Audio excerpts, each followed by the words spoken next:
from Daily Forex. This is Chris Lewis. I'm looking at the dollar yen. You can see that we did rally initially during the day on Friday, but we saw a bit of dollar weakness later in the day.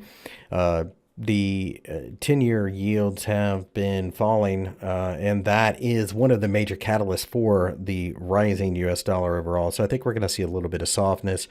Makes sense in this pair because we have gotten a bit overextended. I think that 107.5 should offer support, so I look at a pullback as a potential value play. Over here in the Aussie, same thing. The dollar weakened later in the day, but there is an uptrend line that I think should continue to show signs of exhaustion and selling opportunities. And I'm not interested until we buy or until we break above 77 on a daily close, because that would show that this was a false breakout.